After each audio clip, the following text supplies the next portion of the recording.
Confronting a narcissist is often one of the most emotionally draining experiences a person can go through. On the surface, it feels like the right thing to do. You think, if I just explain myself calmly, maybe they'll finally understand. You tell yourself that clarity will bring peace. You hope that truth will open their eyes. But what you quickly realize is that narcissists aren't interested in truth. They're interested in control. They don't want resolution, they want reaction. And the more emotionally invested you are in trying to be understood, the more power they gain over you. What's often misunderstood is that narcissists thrive in chaos. That's their home, their comfort zone. When you confront them, no matter how noble your intentions, you've stepped onto their battlefield. A place where logic gets twisted, blame is flipped, and suddenly you're defending yourself against accusations that make no sense. You might walk in with calm words, but you leave emotionally wrecked, doubting yourself, questioning your memory, and wondering how the truth got so distorted. This is not just a difficult conversation, it's psychological warfare. The truth is, narcissists are not moved by heartfelt speeches or moral appeals. They are skilled at turning the confrontation into a performance where they play the victim and you become the villain. They are experts in gaslighting, rewriting history, spinning narratives, and manipulating the emotions of everyone in the room, including yours. You think you're confronting them with clarity, but they're rewriting the script in real time, casting you in a role you never agreed to play. Even when you bring facts, timelines, and calm reasoning, they respond with denial, distraction, or outright lies. And if that doesn't work, they escalate. Rage, tears, accusations, whatever it takes to throw you off balance. Because in their mind, they must win, not just the argument, but the power dynamic. And the moment you confront them, you've already stepped into their arena, where they've trained for years to manipulate and dominate. That's why confronting a narcissist rarely brings closure or justice. It brings exhaustion, confusion, and deeper wounds. And that's why wisdom tells us, and scripture confirms, that not every battle is ours to fight, and not every person is worth arguing with. Sometimes the greatest strength is found not in confrontation, but in strategic silence. In knowing who you're dealing with and refusing to hand over your peace to someone who only values control. God's strategy is often the complete opposite of our instincts. When we are hurt, disrespected, or manipulated, especially by someone with a narcissistic spirit, our natural reaction is to speak out, defend ourselves, set the record straight. We want justice, and we want it now. But God doesn't operate in emotional haste. He operates in wisdom, patience, and divine timing. When dealing with a narcissist, we must realize that spiritual battles require spiritual strategy. And that strategy doesn't always look like confrontation. It looks like discernment. It looks like restraint. It looks like trusting that silence, when spirit-led, speaks louder than shouting ever could. God is not shaken by manipulation. He's not fooled by appearances or smooth words. He sees into the heart, into motives, into private intentions. So while a narcissist may deceive others with charm or charisma, God is not deceived. He's already working in places you can't see, behind the scenes, arranging consequences, revealing truth, and exposing darkness in due time. But here's the hard part. We have to trust His process. That means not reacting just because our emotions demand it. That means stepping back when our flesh wants to fight. It means letting go of the need to be understood because we believe that God is our defender and our vindicator. This kind of strategy is not passive. It's powerful. It's spiritual warfare at its highest level. To refuse the bait of provocation. To walk away when everything in you wants to prove your point. To surrender your name, your reputation, your version of the story to a God who knows the full truth. Narcissists bait you into battle because they want your energy, they want your attention, they want to distract you from your purpose. But God's strategy pulls you out of their trap and places you on a higher path, one where your peace is protected and your strength is preserved. This is not easy. It takes a different kind of courage to be quiet when you know you're right. To turn the other cheek, not out of weakness, but because you know who holds the scales of justice.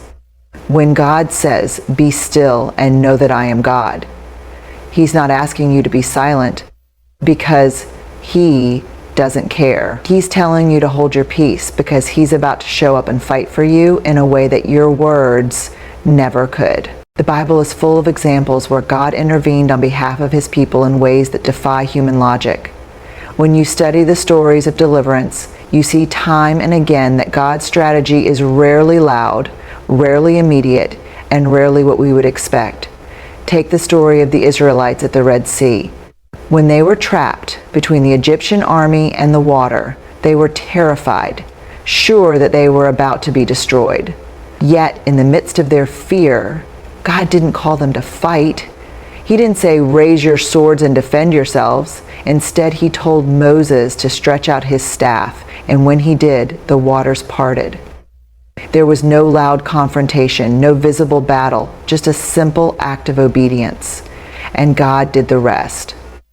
Similarly, when the walls of Jericho were standing in the way of Israel's promised land, God didn't instruct them to storm the gates. He didn't call them to a violent uprising or even a strategic battle plan. Instead, He told them to march around the city in silence for 7 days. On the 7th day, they were to shout, and when they did, the walls collapsed. God used a strategy that was so counterintuitive that to the human eye it made no sense.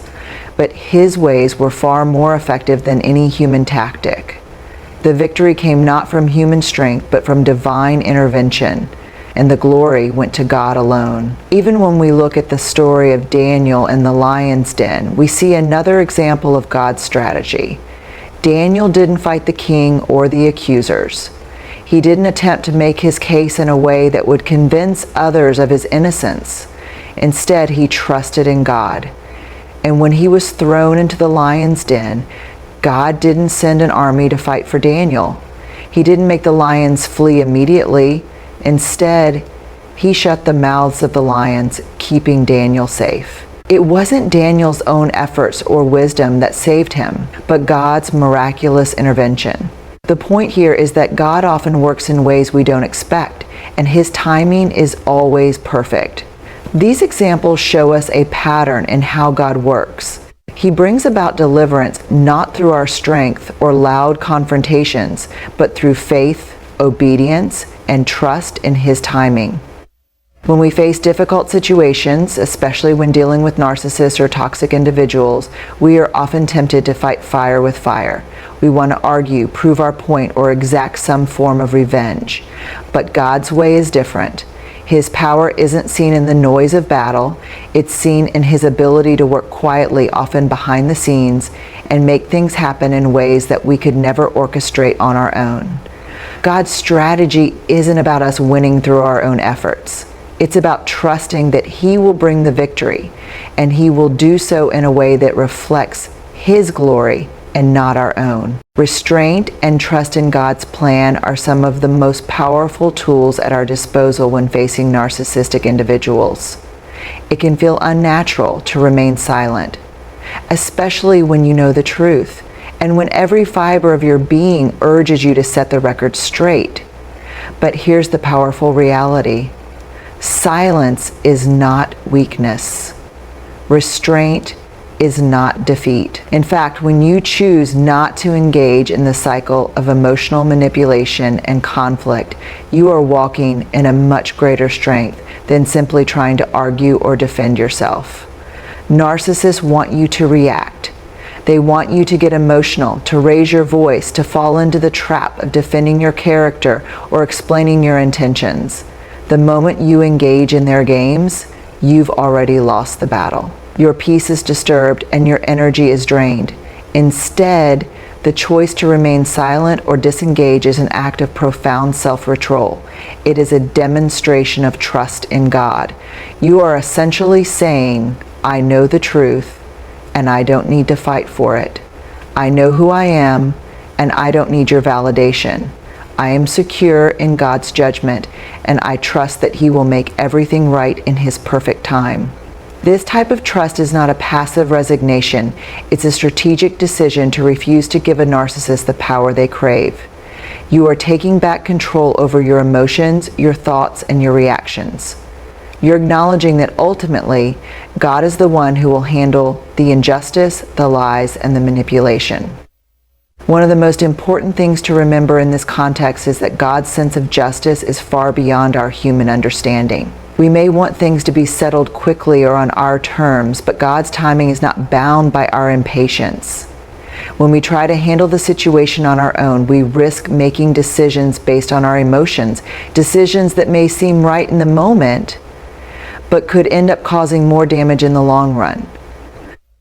Our attempts at confronting the narcissist can quickly become a battle of pride, where we want to prove ourselves right or have the last word. But God doesn't need us to win the argument. He's already in control, working behind the scenes in ways we can't always see.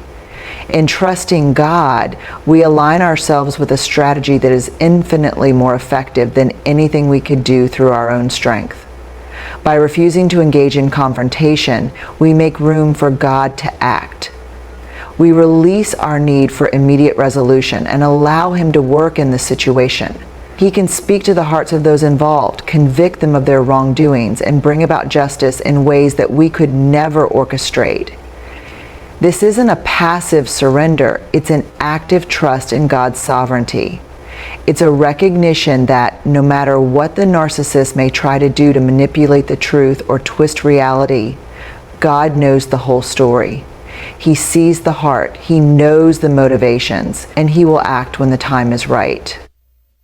In this process, we also protect ourselves. Every word, every argument, every attempt to explain yourself is another invitation for the narcissist to manipulate the conversation, distort the truth, and keep you stuck in their emotional drama.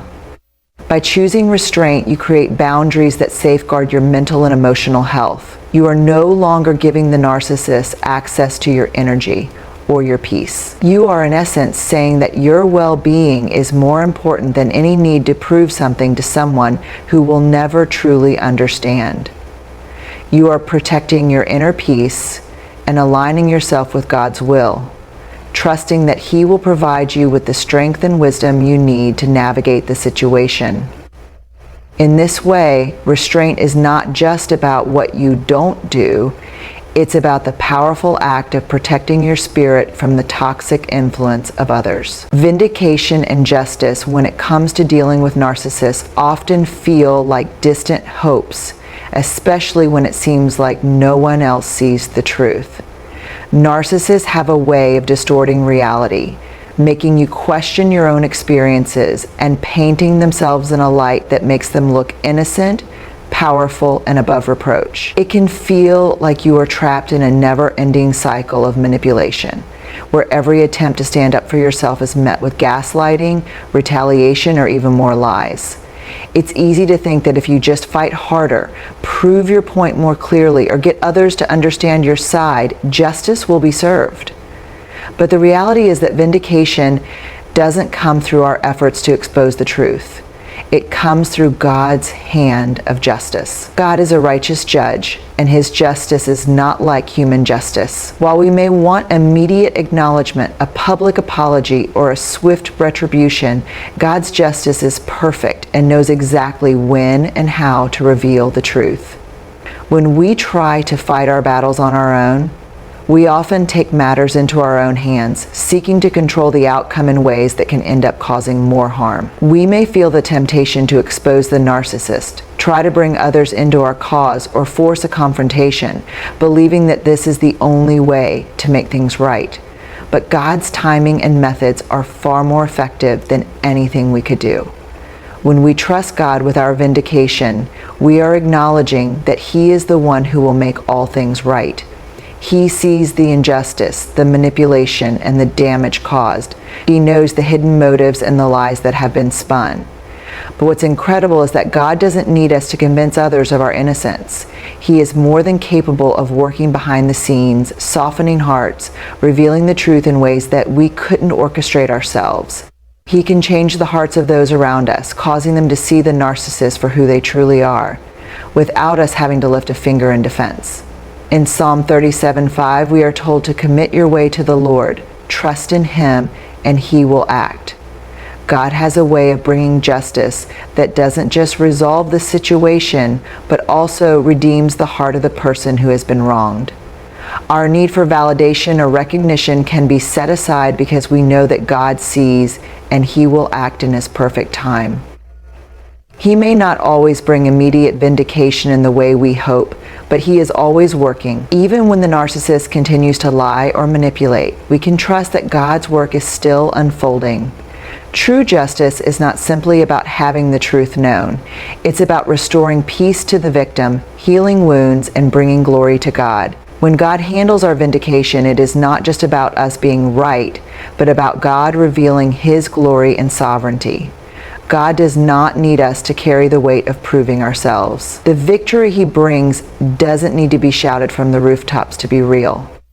It will stand, it will endure, and it will be evident when the time is right.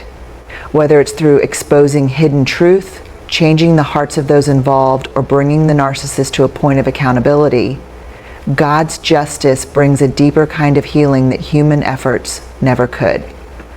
Finally, we must remember that God's strategy for justice doesn't always look like what we expect. We may want immediate results, but God's justice often unfolds in ways that lead to greater growth and transformation, not just for us, but for others as well. While we may desire to see the narcissists face the consequences of their actions right away, God's justice is perfect, and He uses all things for His greater purpose. What may seem like a delay in vindication may in fact be God's way of preparing us for a more complete healing and restoration process. It's in the waiting, in the trusting, that we truly experience the peace of knowing that God is working on our behalf. The reality of dealing with narcissists often leaves people feeling drained and isolated. One of the most important lessons we can learn when encountering these types of individuals is the recognition that we do not need to engage in their tactics of manipulation, deflection, and emotional provocation. It's easy to get caught up in the drama that a narcissist creates, where every conversation becomes a battleground and every interaction is an opportunity for them to twist the narrative. You may find yourself repeatedly trying to explain, defend, or make them see reason, only to be met with rejection, hostility, or even further manipulation. But the key here is to recognize that, despite their best efforts, you don't need to fight their battles for them. Narcissists are often skilled at creating conflict and feeding on the energy they draw from it. What they desire is for you to react emotionally, to lose your calm, to engage in an endless cycle of confrontation that ultimately leaves you emotionally and mentally exhausted. This is exactly the trap they want to set. What we must understand, though, is that engaging with them in this way only prolongs the pain and keeps us stuck in a toxic cycle. The more we try to meet them at their level, the more we fuel the fire of conflict that keeps us trapped in their narrative. The narcissist thrives on chaos, on the instability they create, and every time you engage, you give them what they want: control. The most powerful thing you can do in response is to refuse to give them your energy or attention. By stepping away, by disengaging, you rob them of the very thing they crave. You take back your peace, and in doing so, you shift the power dynamics. This is where God's strategy comes into play. Rather than responding in the flesh, reacting out of hurt or frustration, we choose to trust in God's ability to fight for us, to heal us, and to give us the strength to rise above the chaos. One of the greatest gifts you can give yourself when dealing with a narcissist is the ability to recognize the limits of your influence. It's incredibly frustrating to deal with someone who is constantly twisting reality and gaslighting you, especially when you know the truth. We often feel compelled to prove ourselves, to show them that we know what they're doing, to expose their lies. But God's strategy teaches us that our role isn't to convince or change the narcissist. We cannot force someone to change, especially someone who doesn't want to. Narcissists are experts at deflecting responsibility, at turning every situation into one where they play the victim. And they rarely, if ever, take accountability for their actions. If you try to confront them head on, you're not just fighting a person. You're fighting an entrenched pattern of behavior that is likely taking years to develop. The narcissist may not ever see the error of their ways, but God sees. And God is the one who can bring true transformation, not just to the narcissist, but to you as well. Another profound aspect of God's strategy is the peace that comes with surrendering our need to control the outcome. Narcissists have a way of making us feel like we are the ones who need to control the situation, that we are responsible for proving our worth, for showing them the truth, for securing justice. But when we let go of that need for control, we release the burden that was never ours to carry in the first place. In Matthew 11:28-30, Jesus invites us to cast our burdens on Him, to take His yoke upon us, because it is easy and light. When dealing with a narcissist, this principle is incredibly important. The desire to control the outcome, to seek justice in our timing, can be a heavy burden. But when we surrender that need to God, we allow Him to take the weight of the situation off our shoulders. We can walk in peace, knowing that He has everything in His hands and that He is working on our behalf in ways we cannot see. This doesn't mean we are passive in the face of injustice, but it means we trust that God will bring the right resolution at the right time. The journey through dealing with narcissistic behavior is also one of immense personal growth. One of the things God teaches us in these moments is the importance of boundaries. Narcissists can be incredibly invasive, pushing your emotional, mental, and even spiritual boundaries in ways that can leave you feeling violated and vulnerable. By learning to set and enforce healthy boundaries, you protect your own well-being and refuse to let the narcissist's behavior dictate the course of your life. These boundaries aren't about trying to control the narcissist. They're about taking control of yourself. Boundaries help you maintain your peace and sense of self, even in the midst of a toxic relationship. God uses these experiences to strengthen your character, to teach you how to stand firm in who you are, and to trust in His ability to give you the strength to protect your heart from harm. Finally, it's important to remember that even in the midst of dealing with narcissistic individuals, God's purpose for your life is greater than any struggle you may face. Narcissists are often distracting forces in our lives, pulling us away from the greater mission God has for us. The pain, the frustration, and the emotional toll they take can feel overwhelming. But these experiences are not the end of your story. In fact, they are part of God's plan to refine you, to shape you, and to build your resilience.